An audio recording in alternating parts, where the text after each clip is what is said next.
just take a deep breath and sit down. Get your cup of tea or cup of coffee. Right. Okay, Nunu. While you're taking a deep breath, I want us to think about that terrible feeling. It starts with an A. Not that one, it's a different one, but you're close enough. It's similar, no?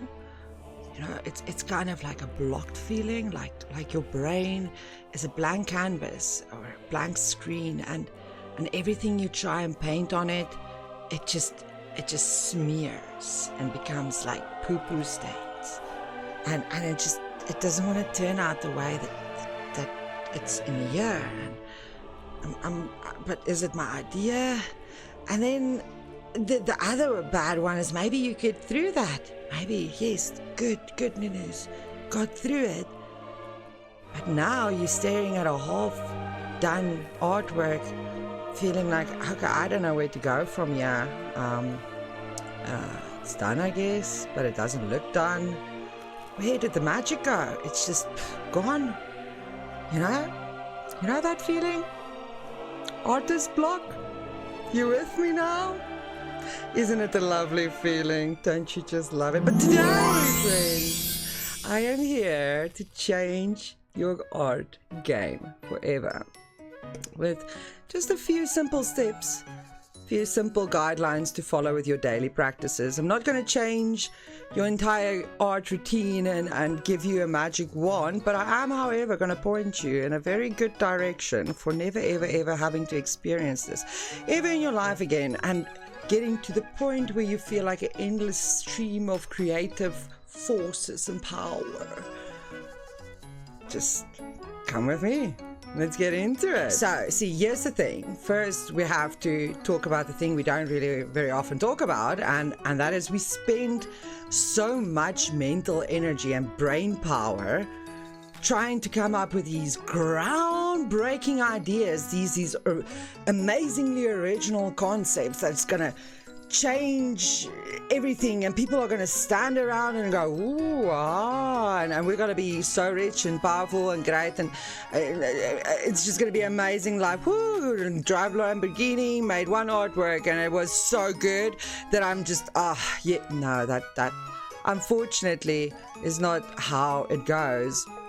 The problem is that we drain ourselves early on as artists by trying to come up with these amazing ideas, and then by the time that you get to the point where you now actually have to do the thing, make the artwork, you're just empty. There's nothing left, and you don't know how to do this because your technical skills are not on the same level as your creative skills or like your imagination, right? So the truth is, you need to level up your technical skills along with your level of creative imagination. You have to keep these two kind of on the same level in order for your creative flow to be at its peak, at its maximum point. Think about it this way. You wouldn't go fight the final boss in Mortal Kombat without leveling up your character a little bit first and learning a few more combos and just you're not gonna go do the final boss right off the bat. Why are you trying to make your final amazing, like the artwork that is gonna retire you off the bat? Like, it's going at it a little bit backwards actually, but I understand that we all have ambition and in ideas, right? But you have to first level up these skills of yours slowly and surely, and then eventually, you see, the thing about art, as I always tell people, it has the weirdest, steepest learning curve that you've ever done in your life, and it sounds like woo-woo, but I am not brain doctor, so I cannot explain why this happens. I would love for somebody to comment and tell me why this happens. But this is for sure. I am willing to put my entire life on this this idea or this theory, right? But the thing is, there's a very weird learning curve. It goes kind of like this. 4 weeks, months, years even, right? You're going like this, very slowly. very slowly, very slowly. And then one day, magically out of nowhere, suddenly out of the sky comes the intuitive forces, or whatever you want to call them, the strike of genius, and you're just right up there. It's a weird thing that happens, but it genuinely happens like that. You will be the one day still in this position, and then you take like maybe a 2-day break, 3-day break, you come back, suddenly you are at maximum potential being outputted, right?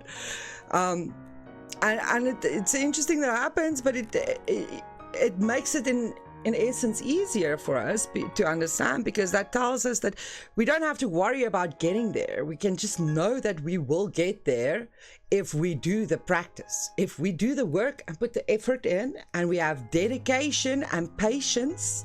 These two things are the key. Dedication and practice is what makes any good artist, I would argue. Those are the two personality traits you definitely need to start fostering within yourself. Okay, but now let's get into the actual nitty-gritty. Let's get into the step-by-step, because I did promise you a step-by-step guide. So let's get into the step-by-step nitty-gritty of that. Okay, let's get. Okay, so step 1, you're gonna have to get a little bit real with yourself. We're gonna need to assess ourselves, but not in a toxic and self-deprecating way, please. In a gentle and honest and realistic way. Now, I know we can argue what reality is until we're blue. What I mean by that is, in comparison to what is already out there, that is proven success models, where am I? That is what I mean with realistic. So what I mean with that is, basically, you're gonna have to put on some mindfully self-aware goggles and ask yourself, where is it that I want to go? Firstly, what do I want to do? What's my dream? And for this dream you set here, by the way, doesn't need to be where you end up. Doesn't need to stay your dream forever. It's just a kickoff point. We need to find a point where we can start, because basically we're all running a race, not knowing where the starting line is. So this one's running this long, this one, but meanwhile we could all be running the same race, just nobody told us where the start line is. So I'm trying to tell you where the start line is, not what the finish line is going to look like, if that makes sense, if you get what I'm saying. You're going to want to ask yourself, what is it what I want to do? What do I want to do? So let's say you want to become the next newspaper comic strip writer. You want to be the guy that puts the little comic in the whose comic gets put in the newspaper. That's what your dream is. Let's go with it, like just off the top of my head. So what you're going to want to do, step 1, after step 1.1, let's say step 2 is go and look for people, at least 2 or 3 people in the same sector. So in comics, in doing comics and comic strip, like especially like satirical things, I guess, and you know, comic strip type stuff. Go look at other artists, go find out who's the artist, and go read the newspaper and see who's this guy. Go Google him, go find out about him, go see what's his practices, what does he do, go look at more of his work, like study them a little bit, and then ask yourself realistically, now that I've done some research on this person, where do I feel like I compare to this guy? So like, if he's a 9 out of 10, what am I? Because I find that getting something relevant to compare yourself with often allows us to grow. Because if you have no frame of reference, you don't know that there is anything better to go to, right? So we need to go look at something better to know what is it that we're heading to. So now you see, okay, this guy definitely can draw hands and ears way better than I can. Okay, so now you start making your little list. Step number 3, you start making a little list. Made a little list. It's a thing I have. So you're going to start making a list, and then say to yourself, okay, what are the top 2 or 3 things that I need to improve myself on technically, not personality traits, technical skills that you can improve on to get closer to that point. Don't tell yourself how you're going to do that. Just don't think about the journey. Just think about where is it that we want to go. We want to go to Vegas. So going to Vegas for me, I live in a different country. That would be an extremely big thing to plan. I can't just say today I'm going to go to Vegas and tomorrow I go to Vegas. I first have to figure out how do I get out of the country, because I'm not very clear up with passport and visa type of things. I would have to go do research first and see how to do it. Same with art and same with these things. Instead of focusing all of your energy on coming up with a good idea, focus your energy on what technical skills do I need to improve on. And now here comes the game changer moment. Here comes it. Now you're going to tell me, okay, now so I must draw hands. What hands am I? Now I'm still going to have to imagine hands in my head, so it still takes that energy that you were speaking of in the beginning, right?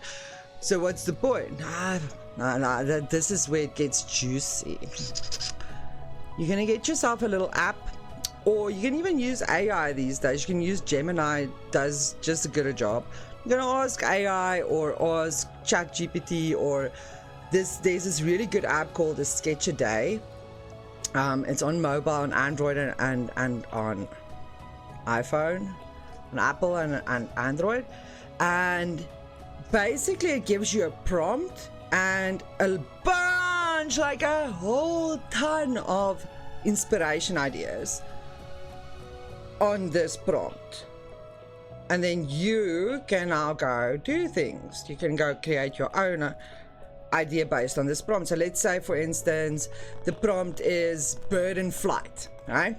So don't worry about making the coolest, fanciest bird ever made. That's not the point here. Instead, try and draw it from 3 different perspectives. Try one that's flying away, one flying towards you, one that's just chilling, one that's big, one that's large. Also try, because remember, you're not working on a portfolio piece, you're building your arsenal, you're building your toolbox. Because like, you can't go and be a construction worker if you've never learned how to work with a drill.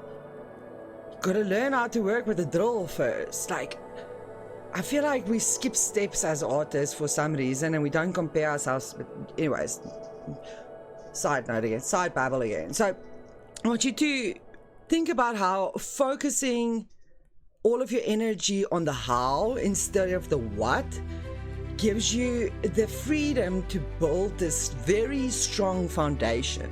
And the magical thing is, in that journey, oh, and also don't just draw from different perspectives. Try one that is in pen, try one that's pencil, try that one that's a cartoon bird, try one that is a very real. Find what style speaks to you and what works for you, because the magical thing, right?